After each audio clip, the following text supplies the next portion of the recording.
अब मंत्री जी किसानों की को नहीं चाहते हैं कि मंत्री जी को नहीं चाहते हैं सरकार में बैठे लोग, ये तो यही लोग जाने।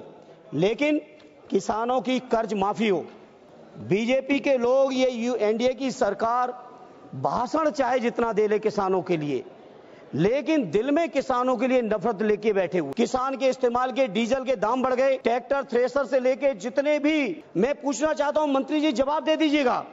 प्राइवेट सेक्टरों ने तो मंडियां बढ़ा ली, साइलोज बना लिए, प्राइवेट खरीदारी का इंतजाम तो है, लेकिन कहीं भी सरकारी मंडियां आपने बढ़ाने का काम किया हो तो उसका डेटा दे देना। जिनका जीवन 60% से ज्यादा खेती और किसानी पर निर्भर है, उस मंत्रालय की चर्चा में आपने मुझे बोलने का मौका दिया। अध्यक्ष जी आपका बहुत बहुत आभार व्यक्त करते हैं। अध्यक्ष जी आपके माध्यम से हम आभार व्यक्त करना चाहते हैं अपने राष्ट्रीय अध्यक्ष आदरणीय अखिलेश यादव जी का भी, जिन्होंने पार्टी की ओर से मुझे यहाँ पर किसानों के मुद्दे पर अपनी बात को कहने का मौका दिया। अध्यक्ष जी, राष्ट्रपिता महात्मा गांधी जी कहते थे कि भारत की आत्मा गांव में बसती है, और भारत की आत्मा जब गांव में बसती है तो गांव की तरक्की और खुशहाली के बिना देश की तरक्की संभव नहीं है। श्रद्धेय नेताजी ने हमेशा कहा कि भारत की तरक्की और विकास का रास्ता अगर कहीं से निकलता है तो खेतों और खलिहानों से निकलता है। अर्थव्यवस्था के बहुत बड़े बड़े विद्वान इस सदन में मौजूद हैं। श्रद्धेय नेताजी ने हमेशा कहा कि अगर देश की अर्थव्यवस्था को दुरुस्त करना है तो किसानों को आप संपन्न कर देंगे तो बाजारों की भी वैल्यू बढ़ जाएगी, लोगों की परचेजिंग पावर भी बढ़ेगी और देश की अर्थव्यवस्था भी बढ़ेगी। बीजेपी के लोग ये एनडीए की सरकार भाषण चाहे जितना दे ले किसानों के लिए, लेकिन दिल में किसानों के लिए नफरत लेके बैठे हुए हैं। अगर नफरत लिए न बैठे होते तो इतने बड़े बजट में किसानों के लिए बजट में कटौती क्यों की जाती। सभापति जी, मैं जिक्र करना चाहूंगा 2014 के भारतीय जनता पार्टी के संकल्प की। 2014 में संकल्प पत्र जो जारी किया गया था, उस संकल्प पत्र में कहा गया था कि स्वामीनाथन जी की जो रिपोर्ट है। आपके पास आज कागज बहुत है, लेकिन बोलना संक्षिप्त में है सर, संक्षिप्त में बोलना है। अब जो आप मौका देंगे आपकी उदारता रहेगी।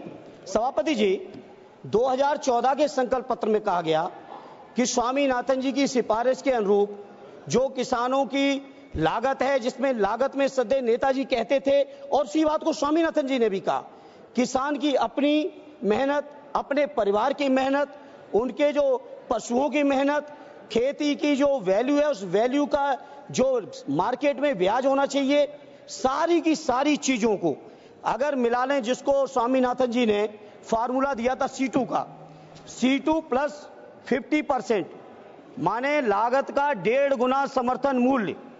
14 का वादा है आपके चुनावी घोषणा पत्र का मंत्री जी, और 14 से आज 25 आ गई है। अभी तक एक बार भी सरकार का ये संकल्प 12वां बजट पेश हो गया है। 11 साल आपने पूरे कर दिए। भाषण बहुत लंबे हैं आपके, लेकिन सच्चाई से बहुत दूर हैं। उसके बाद सभापति जी, प्रधानमंत्री जी ने 2016 में घोषणा की कि 2022 में आने वाले अमृतकाल में जब भारत प्रवेश करेगा तो उस प्रवेश के समय किसानों की आमदनी को हम दूना कर देंगे। मैं नहीं समझ पा रहा हूं, माननीय कृषि मंत्री जी, आप बहुत अनुभवी हैं, एक बड़े प्रांत के लंबे समय तक मुख्यमंत्री रहे हैं, जहां किसानों की इस्तेमाल की सारी चीजों का मूल्य आपने बढ़ा दिया। आपने खाद का दाम लगातार बढ़ाया, बिजली में आपने कोई सब्सिडी दी नहीं, कीटनाशकों का दाम बढ़ा दिया गया, किसान के इस्तेमाल के डीजल के दाम बढ़ गए, ट्रैक्टर थ्रेसर से लेके जितने भी आपके चीजें इस्तेमाल होती हैं खेती किसानी में, सारी चीजों का दाम बढ़ा दिया। लेकिन किसानों को कहीं समर्थन मूल्य देने की आपने जरूरत नहीं समझी। जहां आपने वादा किया था 2 गुनी आमदनी का, जहां आपने वादा किया था C2 प्लस 50% का, आज मैं बड़ी जिम्मेदारी से सभापति जी कहता हूं, देश के किसानों की हालत यह है कि अगर वो कर्ज न लें तो लागत भी ऐसी, लागत के बराबर भी कहीं मार्केट में मूल्य नहीं है। स्वामीनाथन जी ने कहा था कि किसानों की आमदनी बढ़ानी है तो 43,000 मंडियों की देश में जरूरत है, लेकिन उन मंडियों की अभी देश के अंदर केवल स्थिति है 7,000 की। और जब से एनडीए की सरकार आई है 11 साल से, मैं पूछना चाहता हूं मंत्री जी, जवाब दे दीजिएगा, प्राइवेट सेक्टरों ने तो मंडियां बढ़ा ली, साइलोज बना लिए, प्राइवेट खरीदारी का इंतजाम तो है, लेकिन कहीं भी सरकारी मंडियां आपने बढ़ाने का काम किया हो तो उसका डेटा दे देना। उत्तर प्रदेश के अंदर आदरणीय अखिलेश यादव जी ने मुख्यमंत्री रहते हुए विशेषकर बुंदेलखंड से लेकर उत्तर प्रदेश के विभिन्न इलाकों में सैकड़ों मंडियां बढ़ाई थी, उन मंडियों को नहीं बढ़ाया। और तो और कन्नौज के अंदर आलू की, मैनपुरी के अंदर अनाज की एक बहुत बढ़िया मंडी तैयार की थी एक्सप्रेसवे के ऊपर, जिससे किसान अपनी फसलों को सीधे देश के किसी भी कोने में पहुंचा सके। उन मंडियों को भी मंत्री जी आप जानकारी जुटा लीजिएगा, उन मंडियों को भी आपकी सरकार ने नहीं बनाया। और मैं ये बात मैं इसलिए कह रहा हूं क्योंकि जब सत्ता पक्ष की तरफ से कोई खड़ा होता है तो डबल इंजन की बातें करते, डबल इंजन की बातें करते। क्या हुआ आपके उत्तर प्रदेश के अंदर डबल इंजन का? माननीय अखिलेश जी के सारे कामों को रोक दिया गया। जहां सभापति जी ये हालत है किसानों की, अंत में किसान क्या करें? कर्ज ले रहे हैं, साहूकारों के मुंह मांगे ब्याज पे कर्ज लेना पड़ रहा है, सरकार से भी कोई राहत नहीं। क्या मामूली बात है? आपके 10 साल के कार्यकाल में प्रत्येक वर्ष 10,000 से ज्यादा और अब तक 1 लाख से ज्यादा किसानों ने आत्महत्या कर ली है। देश के किसानों ने, बताइए, देश के किसान आत्महत्या कर रहे हैं, देश के तमाम संविदा कर्मी आत्महत्या कर रहे हैं। देश के किसान अगर अपना हक अधिकार मांगने आते हैं, 3 काले कानून बनाए थे। मैं कृषि मंत्री जी आपसे कहूंगा जवाब में बताइएगा, हम पूरे विपक्ष के लोग कह रहे थे कि काले कानून है 3 और काले कानूनों को आप नहीं मान रहे थे। किसानों ने यहां पर महीनों दिल्ली में सर्दी गर्मी बरसात सारे मौसम झेल के आंदोलन किए, 750 किसान शहीद हुए। उन शहीद किसानों को आज तक आपकी सरकार की तरफ से, जहां देश की 5वीं अर्थव्यवस्था है, तीसरी होने वाली है, वहां एक परिवार को मुआवजा आपने नहीं दिया। सर यह है आपकी सरकार।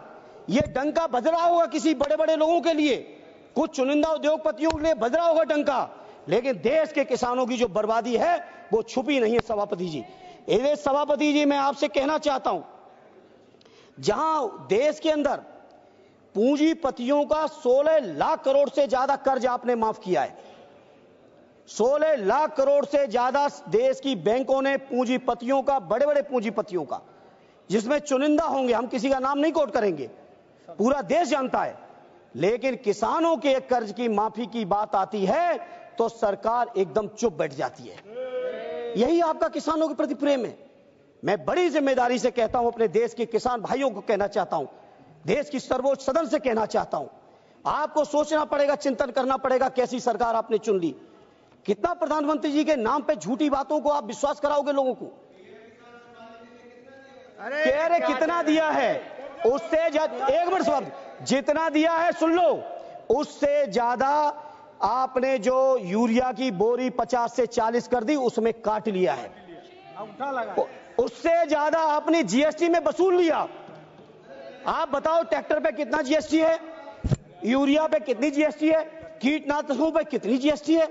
जीएसटी के माध्यम से आपने वसूल लिया है। एक हाथ से 1 रुपया देते हो, दूसरे हाथ से 10 रुपए खींच लेते हो किसानों से। किसान सुन रहे हैं देश के, इसलिए मैं सभापति जी कहना चाहता हूं, आज किसान मजबूर है। मैं एहसास है, मेरे पिताजी आज भी खेती किसानी में रहते हैं, आज भी गौशाले में रहते हैं। अगर आपको हमारी ये वीडियो अच्छी लगी हो तो सब्सक्राइब करना ना भूलें। जय हिंद।